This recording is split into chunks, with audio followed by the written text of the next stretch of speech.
What's going on, everyone? I've got two reasons to be excited today.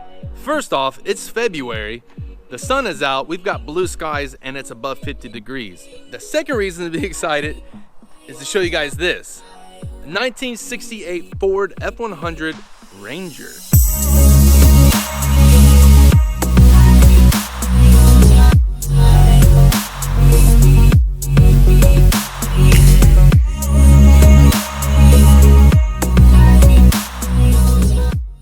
In 1968, when you were buying an F100, you had different trim levels to choose from. But if you had the money and you wanted the top trim level, you'd get the Ranger, which is what this truck is. Now, I'm not sure what features came with what trim level, but I do know that this truck came with something that was pretty rare in 1968, which is factory air conditioning.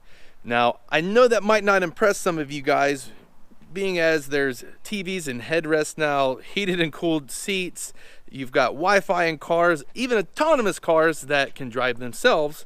Shout out to my Tesla owners.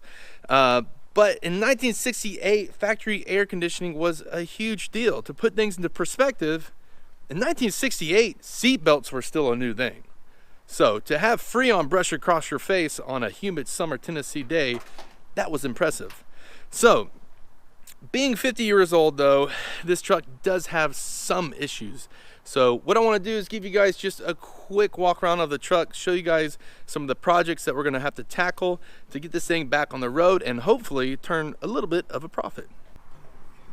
All right, so let's start under the hood. We have a factory Ford 360 cubic inch big block V8.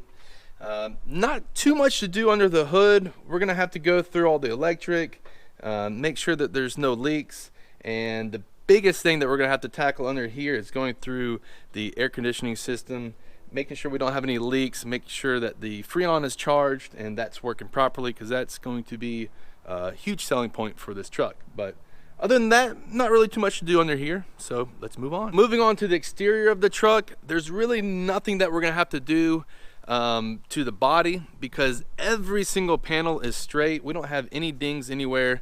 The paint is a little bit faded on the hood, and we do have a little bit of surface rust on the top of the roof, but that's all pretty normal stuff, and it's just surface blemishes, so nothing's rusted through. The cab corners look beautiful, and so we're gonna keep it all original. I'm gonna let the next owner decide whether or not they want to paint it, because some people like the patina, some people even wet sand and clear coat over it just to keep that really cool look that it has. For me personally, I don't have any desire to paint it. I like the patina on it, so I'm gonna keep it as is. The only thing that we're gonna have to do on the outside is work on these wheels. It came with some hubcaps on it, and I'll show you guys the bed of the truck, because this has become, well, it's kind of our storage area. But the truck came with these hubcaps. They're in good shape, but they're more of like a 70s, 80s era hubcap. So we'll probably put it on Craigslist, maybe even give them away to someone who wants them. And we'll probably get some baby moons to cover the lug nuts and paint the wheel black to match the body. Other than that, really not much to do on the outside of the truck.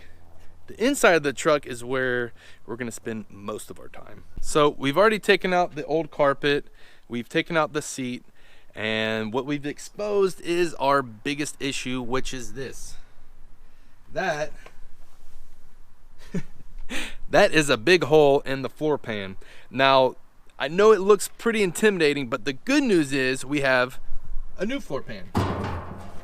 So all we really have to do is cut out all the old rust and put in our new floor pan, weld it in, undercoat the underneath of it so it doesn't rust again, and paint it, and we'll be good to go. Other than this big hole in the floor pan, the rest of the interior looks really nice. We have a dashboard that isn't cracked, the windshield and all the side windows are in good shape, all the door cards look nice, windows roll up, roll down, they stay on track, which is something that's really good.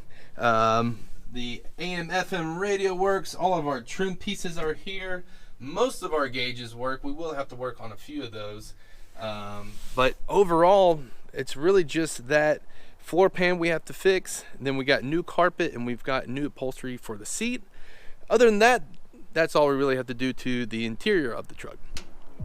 So not too much that we have to do to get this thing back on the road, but the biggest project I think is going to be putting that floor pan in, because that's something I have not done before, but I do have internet access, I have a welder, and I have basic knowledge of hand tools, so I'm pretty confident that I can get it done. But for now, I just wanted to give you guys a quick walk around of the truck, let you guys know some of the projects that we're going to be tackling, and hopefully the next video we won't have that big hole in the floor pan. So until then, signing out. Still don't have a tagline, so I'm just gonna say peace. I'll see you guys later.